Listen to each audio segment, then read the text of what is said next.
des hyènes et des lions. Sans eux, aucun safari n'est digne de ce nom. La menace d'un animal prêt à bondir nous fait tous frissonner.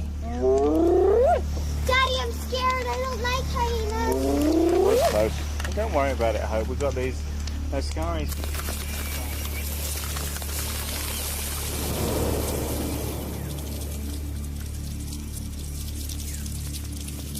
Une communauté impitoyable, programmée pour l'attaque. Yeah, moi c'est bon.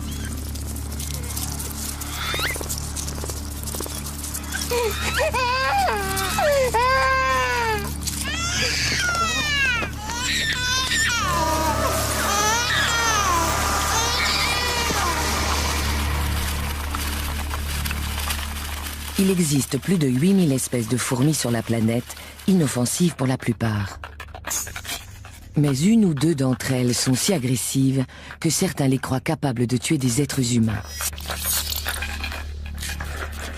Est-ce réellement le cas? La fourmi voyageuse d'Afrique peut-elle dévorer un cheval en un jour? La piqûre d'une seule fourmi bulldog d'Australie peut-elle tuer un homme? La fourmi légionnaire d'Amérique latine peut-elle vraiment supprimer toute forme de vie dans une forêt? Tout ceci est-il un mythe ou une réalité?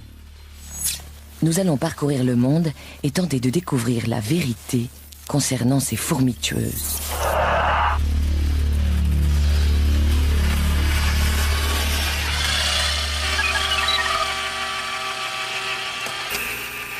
Voici Landcam, la caméra à fourmis conçue pour s'infiltrer là où nul autre objectif n'est encore allé explorer. C'est notre seule chance d'approcher sans risque ces insectes minuscules et d'obtenir des images inédites.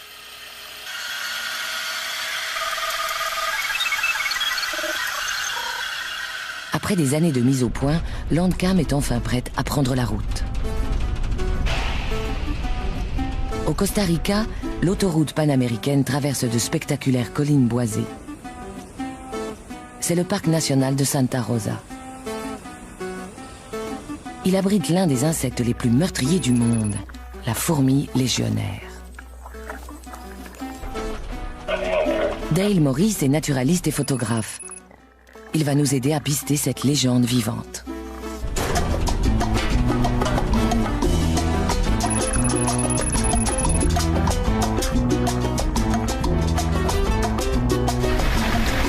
C'est vraiment un environnement à fourmis, non? Oui, tout à fait. Il y a beaucoup de vieux arbres par ici, et j'espère y trouver une colonie.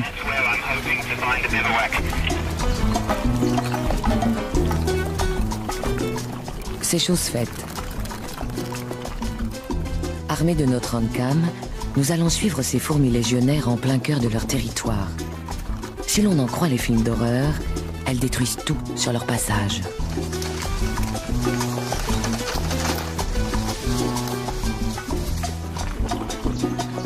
On prétend même qu'elles peuvent dévorer un homme en quelques minutes.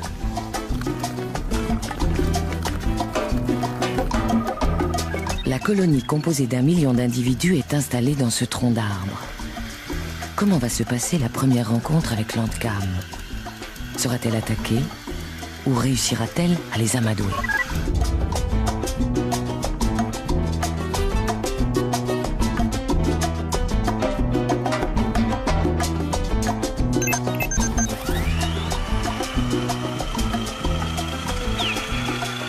Jusque-là, le système fonctionne parfaitement.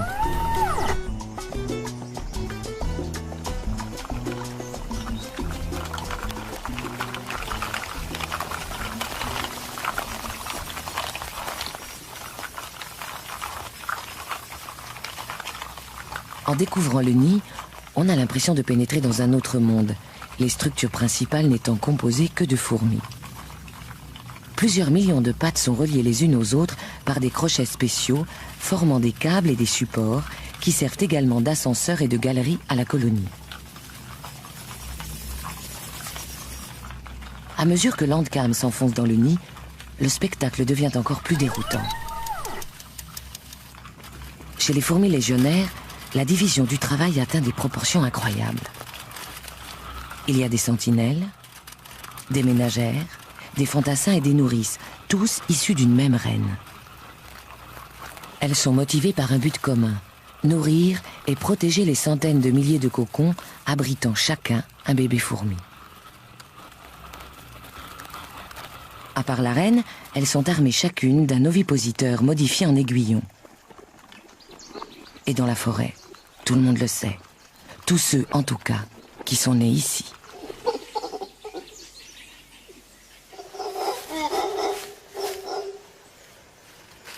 Le jour où il a décidé d'étudier seul une colonie, Dale Morris a commis une grosse erreur. Il pensait s'être équipé en conséquence, mais il avait omis un détail. Sa combinaison était prévue pour résister aux abeilles. Or, il allait observer des fourmis.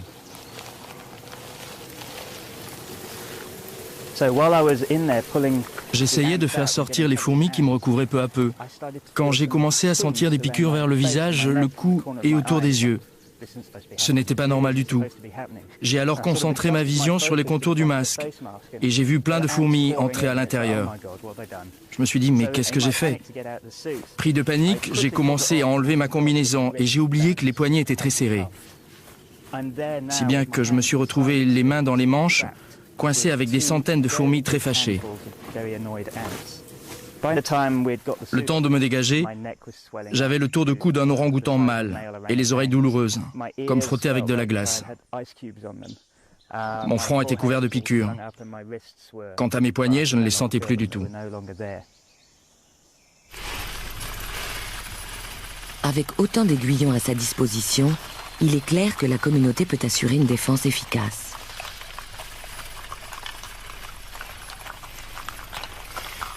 Avant toute chose, la colonie doit pourvoir à son approvisionnement en nourriture. Quel est alors son plan d'attaque?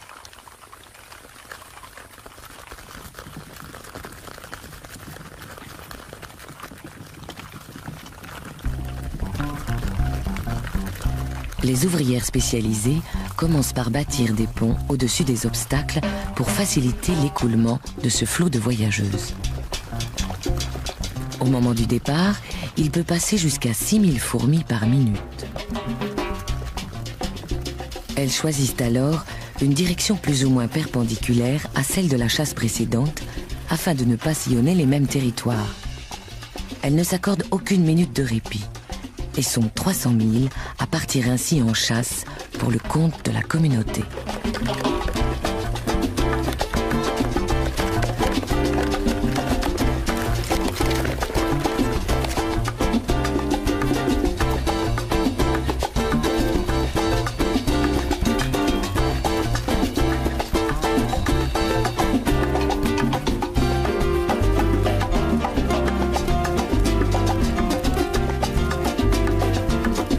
L'armée en marche s'organise comme un arbre composé d'un tronc principal qui se divise en branches de plus en plus fines.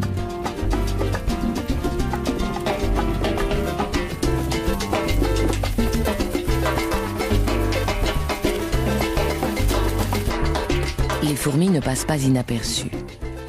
Après plusieurs millions d'années, leurs proies ont appris à repérer leur langage olfactif et fuient au plus vite le massacre à venir.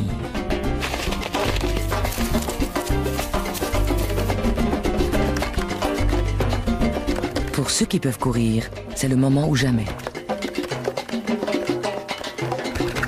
Mais la troupe opère des changements soudains de direction. D'abord à gauche, puis à droite. La plupart des fugitifs finissent par être pris au piège. Et les fourmis légionnaires sont sans pitié.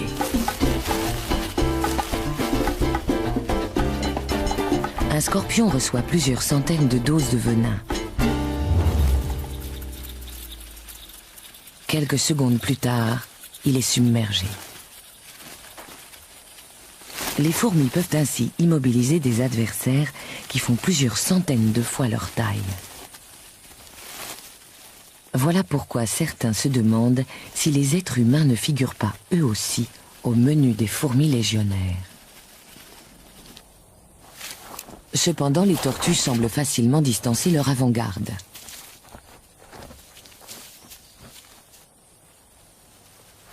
Et les serpents ne semblent pas non plus inquiétés par la horde vorace. La raison en est simple. Si les fourmis démembrent aussitôt les plus petites de leurs victimes en les mordant et en les piquant, elles peinent déjà à traverser le cuir épais de proies telles que les scorpions. Elles laissent alors les enzymes, distillées par leur aiguillon, faire le travail. Au bout d'une heure, la proie tombe en morceaux.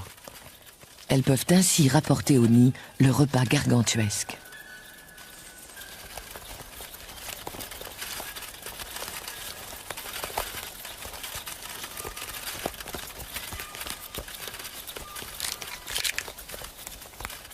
La plupart des fantassins font également office de porteurs.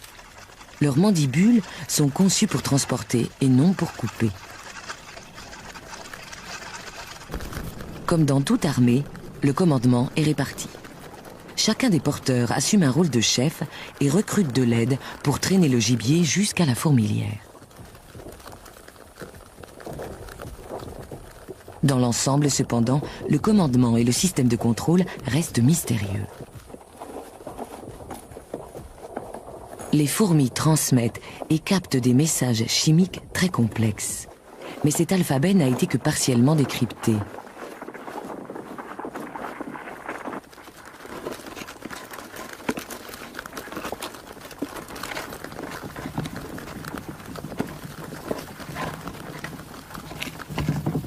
Le pont est toujours en place. Il évite un long détour aux porteurs.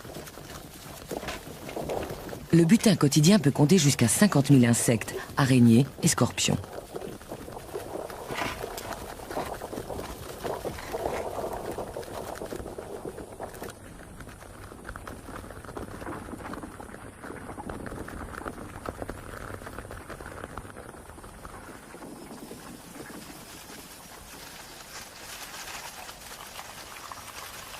À l'intérieur, les nouvelles réserves de nourriture sont réparties équitablement au sein de la communauté. Le million de fourmis semble alors former une entité, un seul et même organisme. Les ménagères et les nourrices arpentent la fourmilière pour satisfaire les besoins de chacun. Tous les membres de la colonie n'ont qu'à demander de la nourriture pour en obtenir.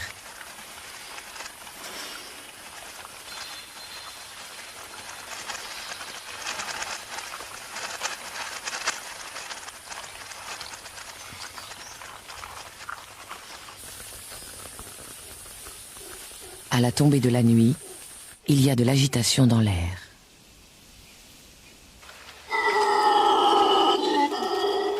Ce n'est pas un soir comme les autres. Habituellement, au crépuscule, les fourmis s'accordent un moment de repos et font un peu de rangement après une longue journée de pillage. Les ménagères emportent les déchets vers le tas d'ordures. Mais aujourd'hui, c'est différent. Voici les cocons abandonnés par les 50 000 ouvrières qui viennent de voir le jour.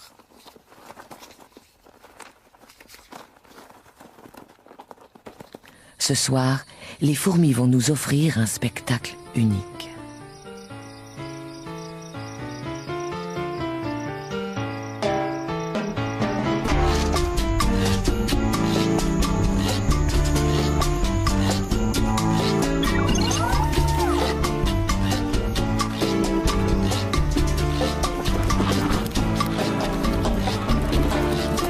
La colonie tout entière s'apprête à lever le camp et commence par déplacer soigneusement les larves.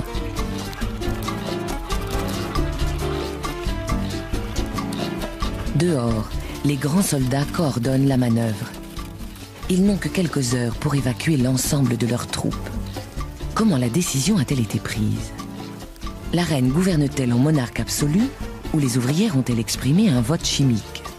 Quoi qu'il en soit, personne ne proteste. C'est l'une des merveilles du monde naturel.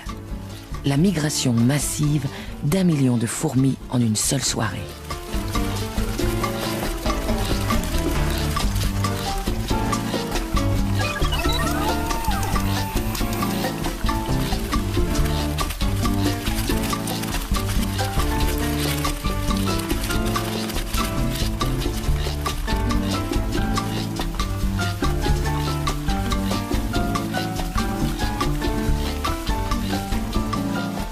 reine reste invisible. Elle échappe aux lumières inquisitrices de Landcam en se dissimulant derrière sa garde personnelle. Seule une lumière infrarouge, invisible pour les fourmis, mais pas pour notre caméra, permet de traverser cet écran de sécurité et d'entrevoir sa majesté.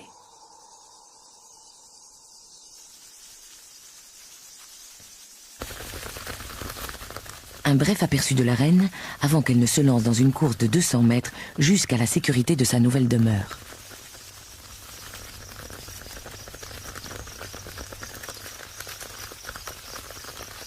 Pour la colonie, c'est le début d'une période d'errance. Pendant les 3 semaines à venir, les fourmis se déplaceront toutes les nuits en quête de nouveaux territoires de chasse.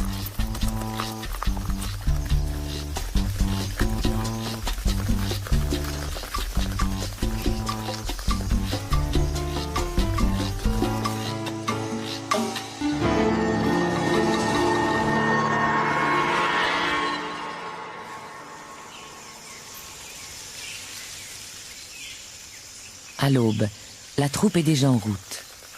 Il n'y a pas de temps à perdre. Les nouveau-nés ont faim. Bientôt, les fourmis arrivent à l'entrée du centre de recherche de la forêt tropicale de Santa Rosa. Quel genre de nourriture espèrent-elles trouver ici? Et quelles sortes d'offensives peuvent-elles mener contre les humains? Elles font d'abord le tour de leurs victimes habituelles, dont certaines se réfugient dans des lieux insolites.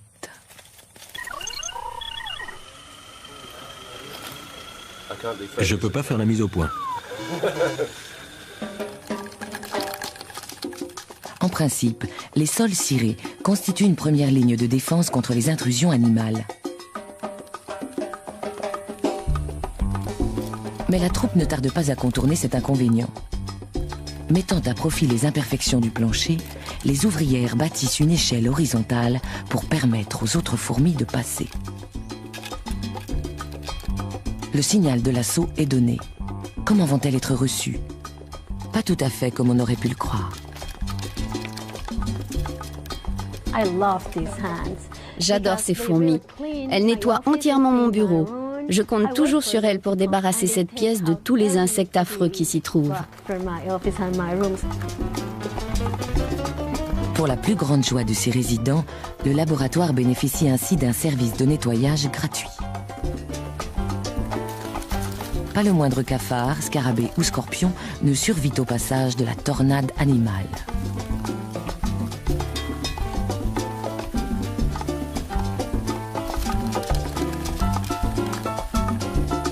Et qu'en pensent les gens qui vivent en dehors du parc?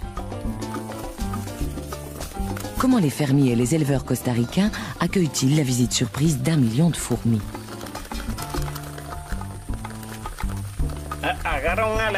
Elles attrapent les scorpions, les cafards. Quand elles viennent, elles emportent tout ça avec elles. Qu'elles nous débarrassent des insectes, des scorpions, des souris, de tout. Dans la forêt, les fourmis légionnaires sont sans doute les tueurs les plus féroces et les plus efficaces.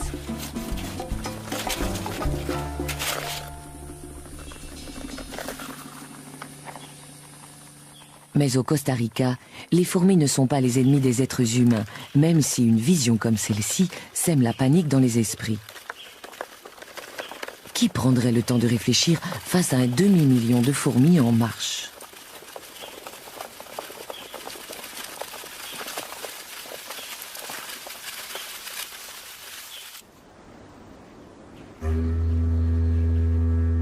De l'autre côté de la planète, au sud de l'Australie, sur l'île de Tasmanie, vivent des fourmis qui n'ont rien de sympathique. Au cœur des montagnes, les forêts abritent une espèce dont on raconte qu'elle peut tuer un homme en 4 minutes. Les fourmis bulldog sont parmi les plus grosses du monde. Très primitives, elles rappellent les guêpes et sont moins sociales que les fourmis légionnaires.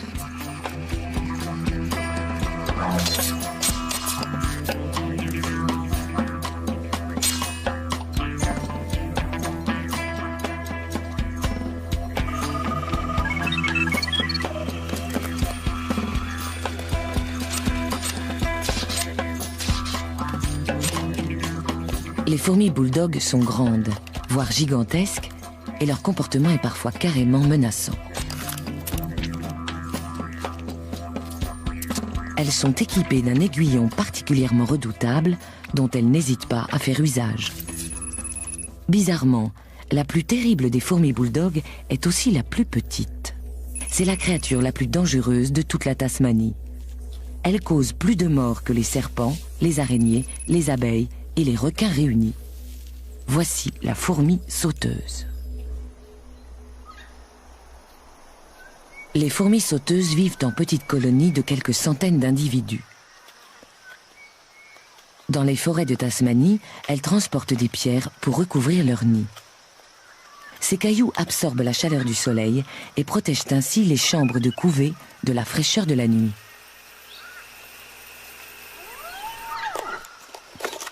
Avec une force équivalente, un homme pourrait soulever une voiture et la faire passer par-dessus la clôture de son jardin. Mais aujourd'hui, un nouvel habitat encore mieux adapté à leurs besoins s'offre aux fourmis. La banlieue. Tout autour de Hobart, les humains ont créé un parfait mélange de soleil et d'ombre au sein duquel elles semblent prospérer.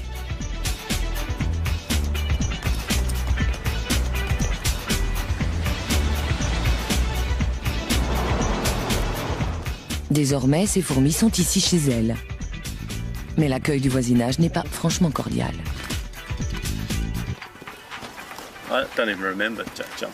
Je crois que mon premier souvenir des fourmis sauteuses remonte à mes 10 ans.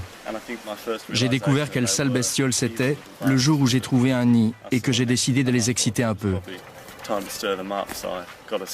J'ai pris un bâton et j'ai commencé à taper sur la fourmilière. Je m'amusais plutôt bien, mais un quart d'heure plus tard, sans que je les ai vues arriver, 2 d'entre elles se sont glissées dans mon pantalon. Et il y en a une qui m'a piqué à l'entrejambe. Et j'ai compris que j'étais mal parti.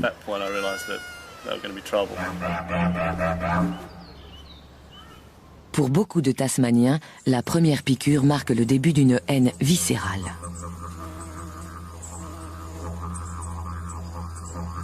La terre fraîchement retournée de ce jardin est bien meuble. En quelques jours, les fourmis sauteuses peuvent y creuser des galeries.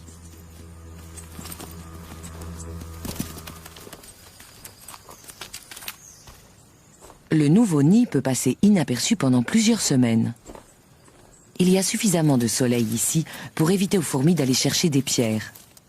Elles s'adonnent alors à leur passe-temps préféré, l'agression. Dès que l'Andcam s'approche de trop près, elles montrent leur vraie nature. Dotées d'une excellente vision, elles nous repèrent immédiatement et ne craignent pas de se battre si nécessaire.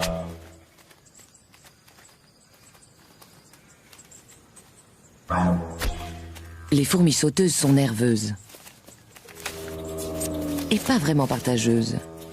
Plus individualistes que les fourmis légionnaires, elles s'affrontent régulièrement entre elles.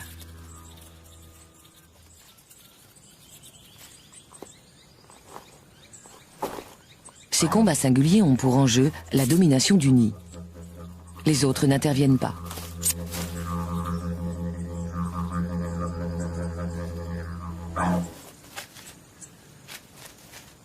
Ce sont aussi des chasseuses solitaires, armées de ce qui pourrait bien être le venin le plus puissant de tout le monde des insectes. La mouche est immédiatement paralysée après injection d'un mélange redoutable d'enzymes et d'insecticides. Elle meurt quelques secondes plus tard. Les seules proies que la fourmi sauteuse ne peut pas rapporter sont celles qu'elle ne parvient pas à porter seule. Même les abeilles et les guêpes succombent devant ces prédateurs féroces.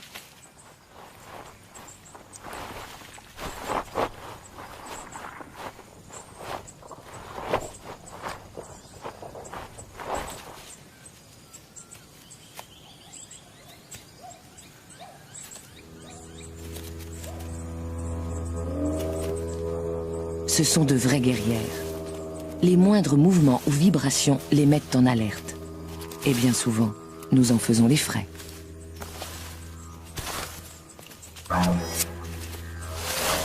Toutes Toutes les semaines, l'hôpital de Hobart traite au moins une urgence causée par les fourmis sauteuses.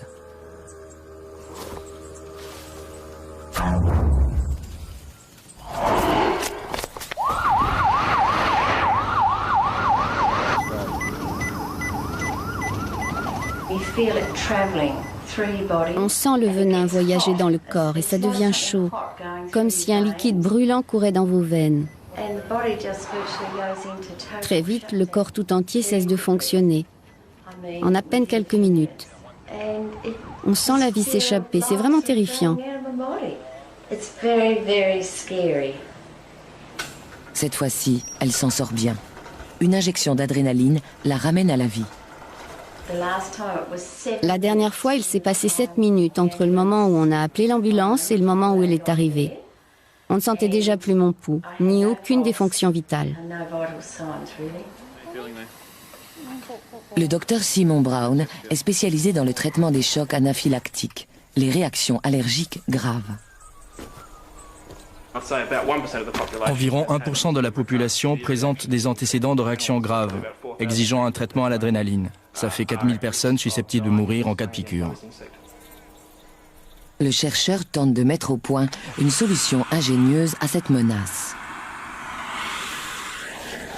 Il commence par aller chercher quelques spécimens de ces terreurs miniatures en prenant soin de ne pas se faire piquer. C'est leur venin dont il a besoin. Utilisé à dose homéopathique, il peut peut-être servir d'antidote.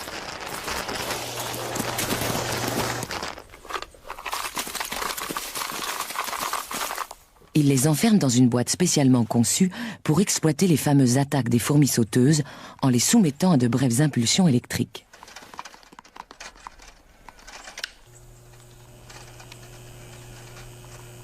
Dès que le courant traverse les fils conducteurs, elles s'énervent et piquent la surface du verre.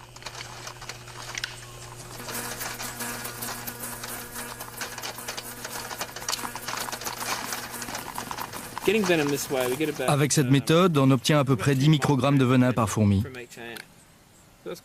C'est beaucoup de travail, mais comme ça, on n'a pas à les tuer et on peut les ramener au nid. C'est écologique, d'autant plus qu'on s'est attaché à elles ces dernières années.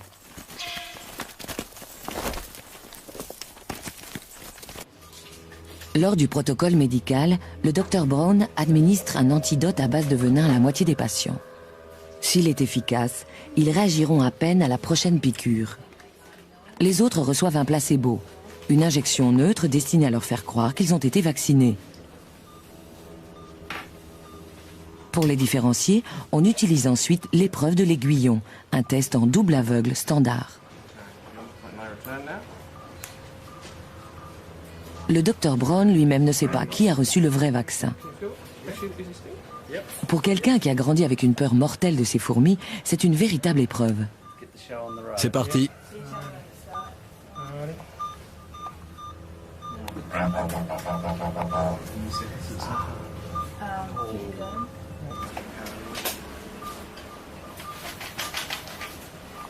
Après quelques minutes, il est clair que Brent fait une réaction.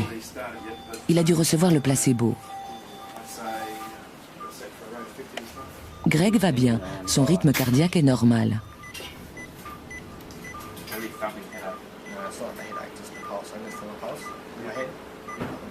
Le visage de Brent devient rouge. Son pouls s'emballe. Sa tension artérielle monte en flèche. Il présente tous les symptômes d'un choc anaphylactique. Son corps déclenche une réaction de panique face à l'invasion du venin. Sans adrénaline, il pourrait mourir en quelques minutes d'une crise cardiaque ou de suffocation, car l'air ne passe plus dans ses voies respiratoires. Heureusement, là où il se trouve, il ne risque rien.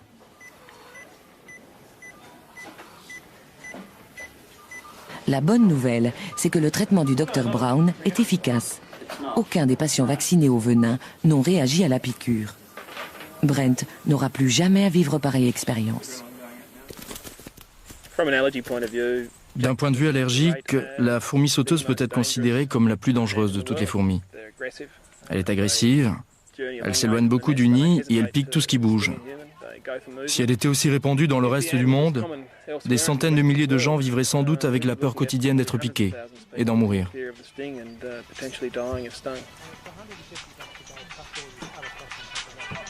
Ainsi, la fourmi sauteuse est une véritable tueuse.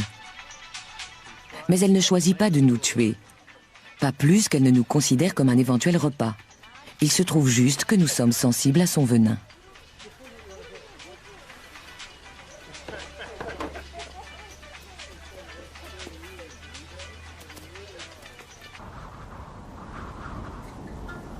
De l'autre côté des mers, en Afrique orientale, vit une fourmi vraiment terrifiante et qui pourrait bien ne voir en nous qu'une réserve de chair fraîche. Les versants du mont Meru, en Tanzanie, sont tapissés d'une forêt luxuriante, mais étrangement silencieuse. Où sont donc passées toutes les silhouettes familières de la faune africaine? Les éléphants eux-mêmes ont disparu.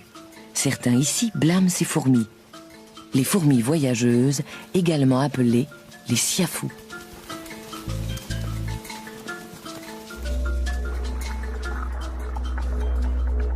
On raconte qu'elles peuvent dévorer un cheval en une seule journée. Récemment, on leur a reproché la disparition mystérieuse d'un touriste au Congo. Alors, sont-elles vraiment mortelles?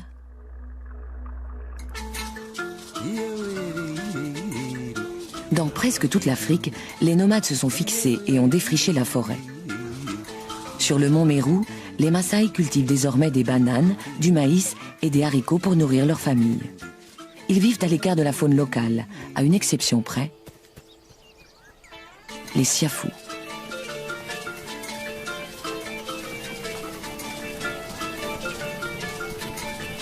Tout comme les fourmis légionnaires, les siafous voyagent en quête de nourriture, avec cependant une différence fondamentale. La colonie ne compte pas 1, mais 20 millions d'individus qui mettront 4 jours à accomplir leur exode.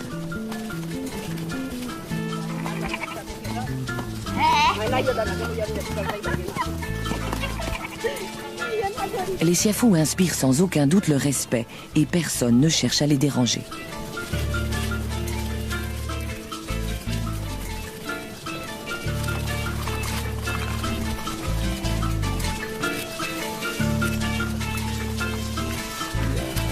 Pour les Maasai, ce sont elles qui ont poussé les éléphants à quitter la forêt en envahissant leurs trompes et en pénétrant dans leurs oreilles.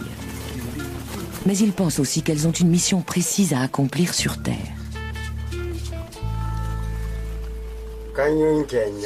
C'est Dieu qui a créé les siafous pour que cet endroit reste propre. Elle nous débarrasse des cadavres. Landcam en main, nous allons tenter de faire la part du mythe et de la réalité. Merde! Contrairement aux légionnaires, les siafous n'ont pas d'aiguillon. Mais leurs mandibules extraordinairement acérées tranchent à peu près n'importe quoi. Et dès que les grandes ouvrières ont découpé le cuir de leurs victimes, leurs petites sœurs peuvent attaquer la chair plus tendre. Je crois que je vais battre en retraite. Je m'avoue vaincu. Siafou 1, réalisateur 0. D'où l'utilité de Landcam. Elle ne connaît pas la douleur.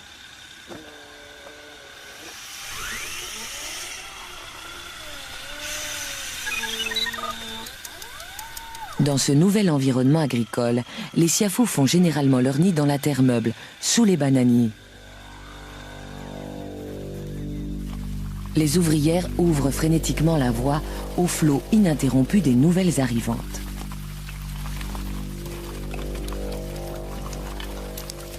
Elles sont totalement aveugles.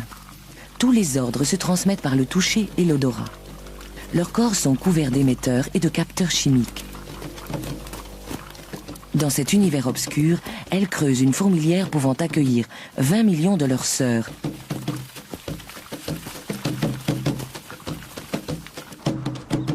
L'alternance de migration et de forage se poursuit jour et nuit. Les pluies approchent et un extraordinaire spectacle va bientôt commencer.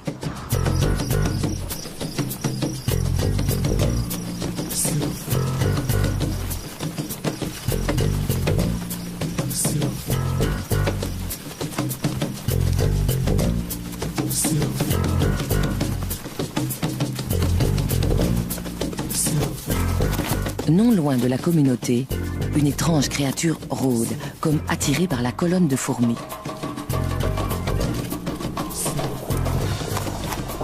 On la surnomme la mouche saucisse.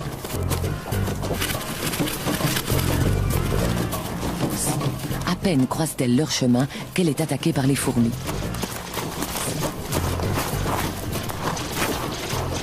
Celle-ci ne la tue pas. On dirait même qu'elle l'attendait. En fait, il s'agit d'un mâle siafou. C'est la plus grande fourmi du monde. Il transporte assez de sperme pour engendrer 500 millions de bébés fourmis. Pas de démonstration d'affection. Les fourmis le clouent au sol et lui coupent les ailes, faisant de lui leur prisonnier. Il sera ensuite conduit au nouveau nid et retenu captif jusqu'à ce qu'une jeune reine soit prête à s'accoupler.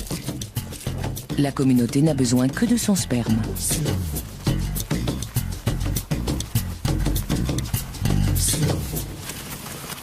La colonne s'enfonce sous terre avant d'atteindre enfin le nid.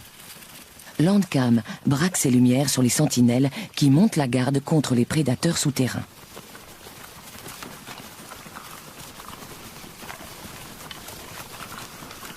À l'entrée de leur nouvelle colonie, les siafous se livrent à un incroyable exercice d'organisation. Chaque minute voit arriver 6000 fourmis qui transportent presque toutes une de leurs sœurs. Les nouveau-nés, les larves et les œufs doivent être nettoyés puis stockés. Comment accomplissent-elles un tel exploit? On sait que tout se fait par le biais de messages chimiques. Chaque fourmi annonce où elle a été, ce qu'elle transporte et si elle a besoin de nourriture. C'est une sorte d'internet des insectes qui permet de relier et d'informer plus de 20 millions d'individus.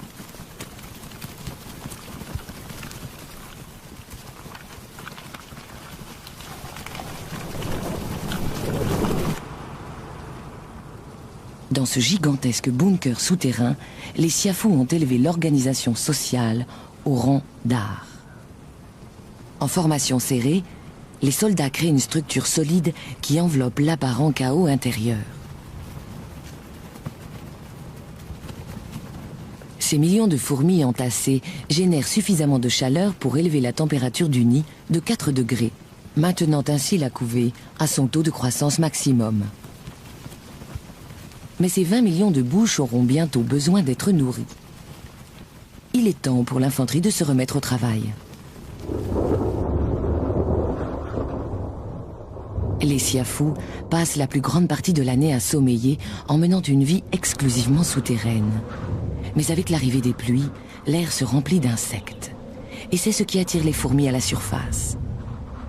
Les plus féroces prédateurs d'Afrique émergent alors par millions.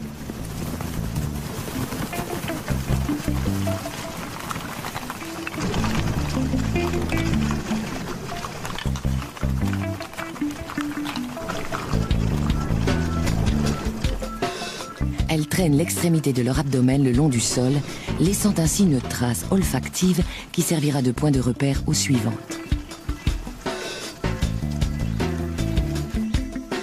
Elles se dirigent vers un champ de haricots. Pour tous ceux qui s'y trouvent, c'est l'apocalypse.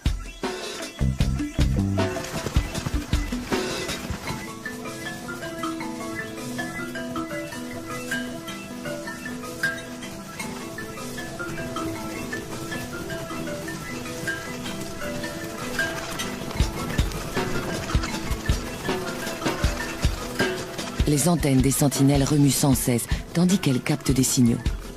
Elles sont attentives au moindre changement dans l'air, à la moindre menace. Regardez.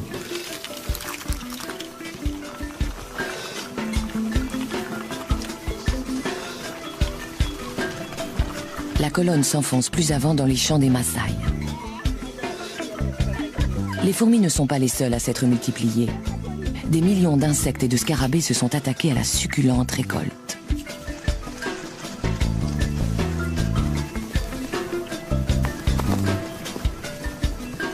Cette fois, les siafous ne font aucun prisonnier. Avec une extraordinaire rapidité, elles appellent d'autres recrues sur le front.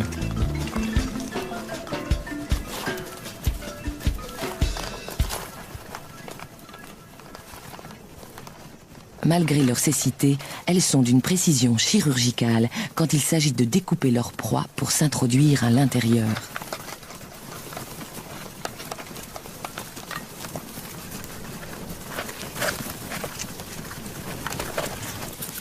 Même les chenilles armées de poils venimeux ne ralentissent pas la cadence des fourmis. Comme tous les autres, elles sont dépecées et emportées. Les siafous nettoient ainsi les champs quotidiennement. À tel point qu'elles font désormais partie intégrante de la communauté agricole. Chaque colonie de fourmis détruit en moyenne 2 millions d'insectes nuisibles par jour. 2 millions d'animaux qui s'attaquent régulièrement aux moyens de subsistance des fermiers. Même celles qui semblent ne rien transporter ont en fait la bouche pleine d'un fluide nourrissant prélevé sur leurs victimes.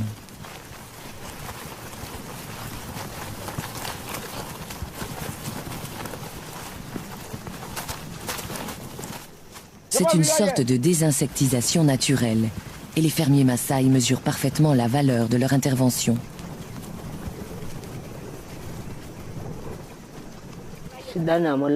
Quand on voit les siafous, ça veut dire que l'année va être bonne. Elles tuent tous les insectes qui attaquent le maïs ou les haricots.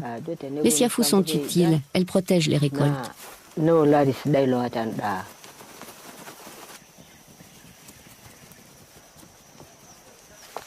Tout ce qui est comestible et ne parvient pas à fuir est tué et dévoré. Les souris, les rats et les serpents sont tous au menu.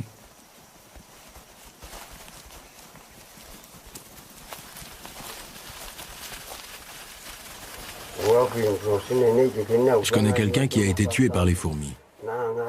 Peut-être qu'il était ivre ou malade, mais en tout cas, on l'a retrouvé le lendemain matin, recouvert de siafous.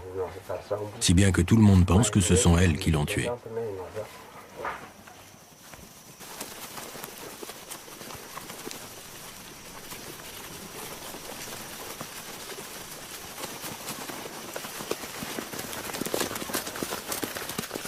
Les siafous ont un goût prononcé pour la chair humaine, et leurs troupes sont innombrables. Doit-on pour autant en déduire qu'elles attaqueraient délibérément des hommes dans l'intention de les manger? C'est une menace que les Maasai prennent très au sérieux. Ils font en sorte de toujours garder leurs bêtes hors de portée.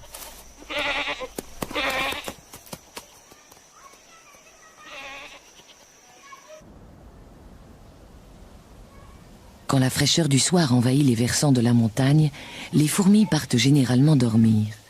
Mais si la nuit est chaude, elles continuent à chasser dans l'obscurité.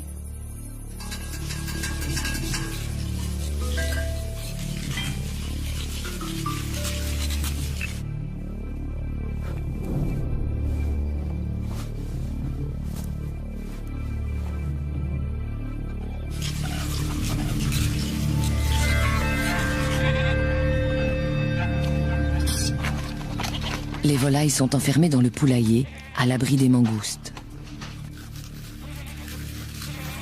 Quelques fourmis représentent un extra, riche en protéines. Le problème, c'est que pour chaque fourmi avalée, il en arrive 1 millier d'autres.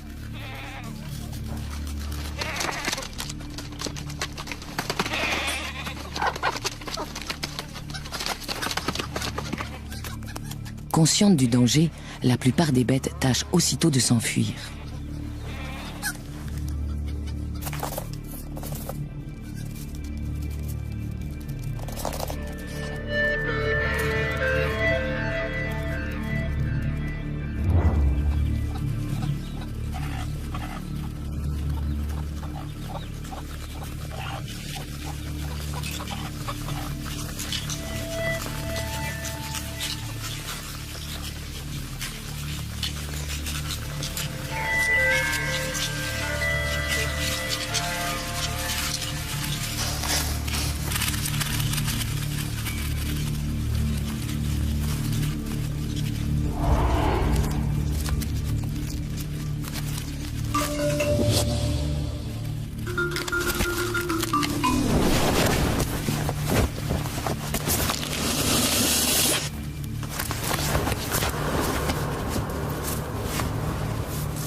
Les siafous ont beau être les amis des fermiers, elles ne font pas de quartier, elles tuent tout ce qui bouge.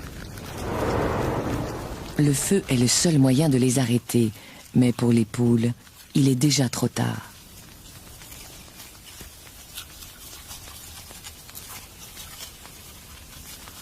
D'ici 24 heures, il ne restera que des becs et des os.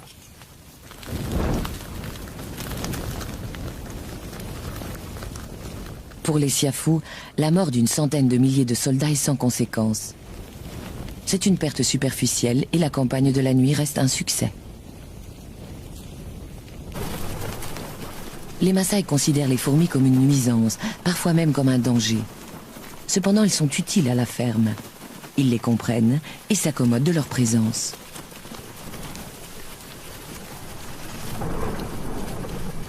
Mais pour les étrangers, la toute première rencontre avec les fourmis voyageuses est souvent problématique. Aujourd'hui encore, de terrifiants récits circulent. On était venu rendre visite aux Maasai avec des amis à nous. Ils vivaient dans la région et avaient amené leur bébé avec eux. L'enfant était fatigué, si bien que j'ai suggéré de le mettre au lit. Je leur ai montré la tente et je suis revenu près du feu, où j'ai continué à profiter de la soirée. Et puis tout d'un coup, le bébé s'est mis à hurler. On a couru à la tente. Il était couvert de siafous. C'était affreux. Je suis sûr que si on n'était pas arrivé, les fourmis auraient pu facilement le tuer.